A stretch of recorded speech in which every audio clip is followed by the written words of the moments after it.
दर्शन दो भगवान, दर्शन दो भगवान। हे परमेश्वर अंतर्यामी, हे प्रभु कृपा निधान। दर्शन दो भगवान।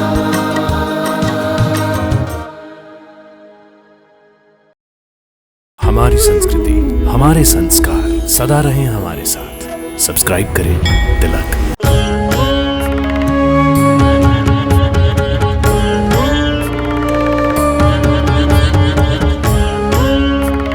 नमस्कार भक्तों, तिलक दर्शन की तीर्थ यात्रा की इस कड़ी में हम पहुंच गए हैं महाराष्ट्र के पुणे के समीप स्थित भीमा शंकर ज्योतिर्लिंग का आशीर्वाद लेने।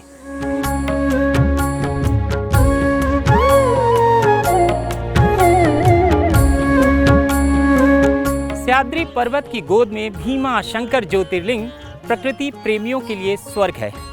लगभग 3500 फीट की ऊंचाई चढ़ने के बाद 300 सीढ़ियां नीचे उतरना पड़ता है। उसके बाद होते हैं महादेव के दर्शन। ओम नमः शिवाय, ओम नमः शिवाय। यह मंदिर घने जंगलों, भीमा नदी के उद्गम और दुर्लभ वन्य जीवों से घिरा है।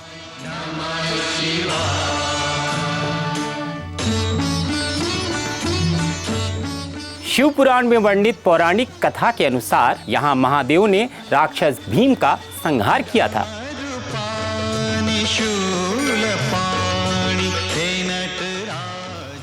ब्रह्मा जी से अजय होने का वरदान प्राप्त कर राक्षस भीम देवताओं को त्रस्त करने लगा। तब शिव जी ने देवताओं की रक्षा के लिए उसे परास्त किया।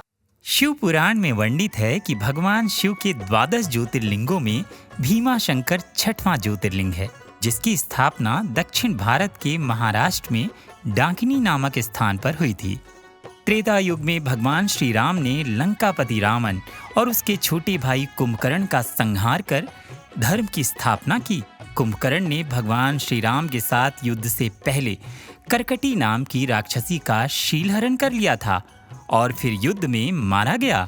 करकटी उसी दिन से वन में गुप्त रूप से रहने लगी। उसी के गर्भ से एक राक्षस पुत्र उत्पन्न हुआ, जिसका नाम था भीम। भीम अत्यंत बलवान और क्रूर स्वभाव का था।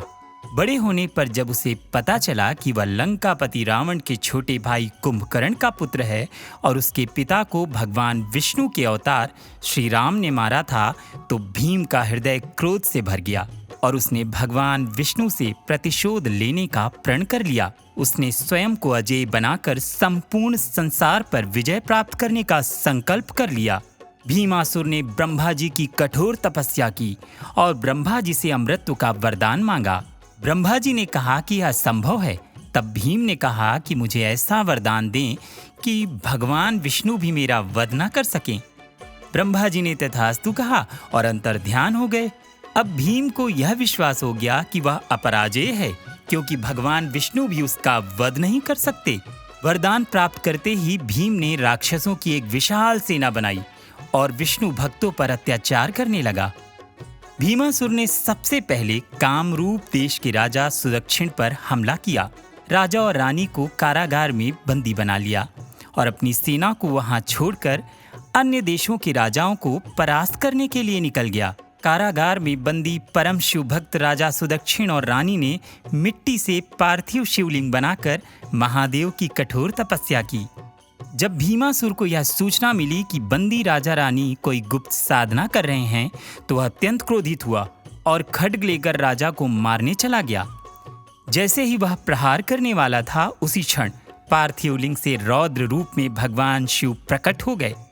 भगवान शिव ने प्रकट होते ही एक भयंकर हुंकार की। उस हुंकार से राक्षस भीम सहित उसकी समस्त सेना भी भस्म हो गई। राजा सुदक्षिण ने भगवान शिव के चरणों में नमन प्रार्थना की और कहा, हे कृपा निधान, मेरा राज्य चारों ओर से जंगलों से घिरा है। कृपया आप इस पार्थिव पिंड में स्थिर होकर इस क्षेत्र को तीर्थ बना दें, ताकि यह स्थान पुण्य भूमि बन जाए। तभी से महाराष्ट्र के सह्याद्री पर्वत के डाकिनी क्षेत्र में भगवान भोलेनाथ भीमा शंकर ज्योतिर्लिंग के नाम से स्थापित हो गए।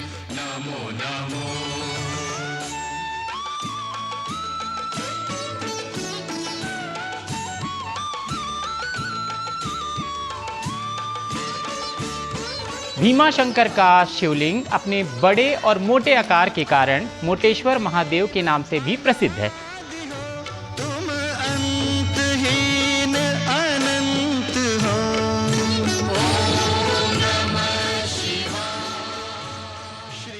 भीमा शंकर मंदिर का जीर्णोद्धार मराठा इतिहास से जुड़ा है। छत्रपति शिवाजी महाराज ने मंदिर का निर्माण करवाया और 18वीं शताब्दी में नाना फडणवीस ने मंदिर के शिखर को भव्य बनवाया। नागर शैली की वास्तुकला और प्राचीन शिला चित्र महादेव के इस मंदिर को अद्भुत और ऐतिहासिक धरोहर बनाते हैं।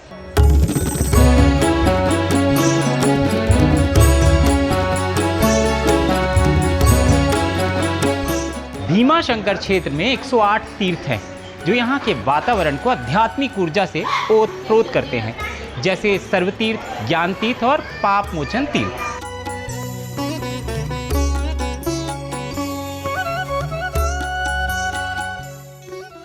यह है भीमा नदी का उद्गम स्थल। भीमासुर से युद्ध के समय शिवजी के शरीर से गिरी पसीने की बूंदों से ही भीमा नदी की उत्पत्ति हुई।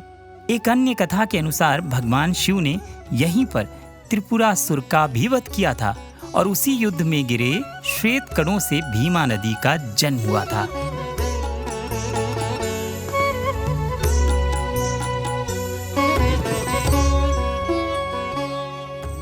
मंदिर एक प्रकार से भीमा शंकर की पहाड़ियों की तलहटी में स्थित है, इसलिए मंदिर प्रांगण का बहुत बड़ा हिस्सा सीढ़ियों में है और यहीं स्थित है पूजा पाठ की सामग्री, भगवान के प्रतीक चिन्हों, उपहारों की वस्तुओं और खाने पीने की वस्तुओं की सीमित दुकानें।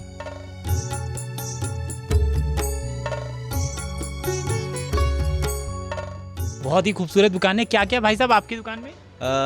हमारे दुकान में ये टी शर्ट है 1 साल से 6 साल तक 100 रुपये का, और ऊपर 12 साल से फ्री साइज 150।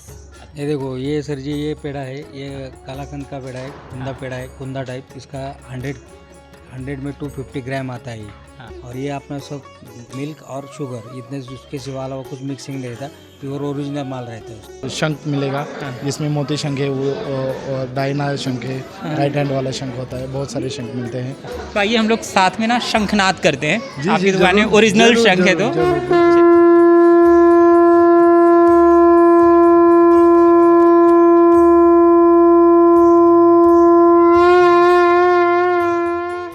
भीमा शंकर ज्योतिर्लिंग पुणे से लगभग 125 किलोमीटर, नासिक से 210 किलोमीटर और मुंबई से 200 किलोमीटर की दूरी पर है।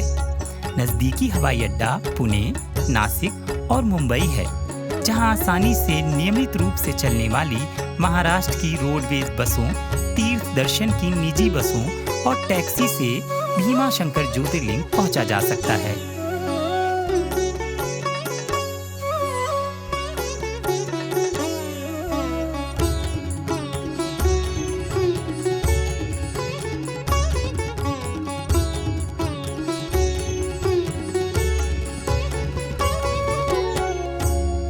भाई हमने तो भीमा शंकर ज्योतिर्लिंग के दर्शन कर लिए और इसी के साथ जाना महादेव की महिमा और इस सुंदर स्थान का महत्व। तो अब आप क्या कर रहे हैं? फटाफट बनाइए योजना और आ जाइए महादेव के दर्शन करने के लिए। और हाँ, आपकी इस यात्रा के समय देश के किसी भी मंदिर से जुड़ी कोई भी जानकारी चाहिए तो सीधा चले आइए हमारे चैनल तिलक पर। हर हर महादेव।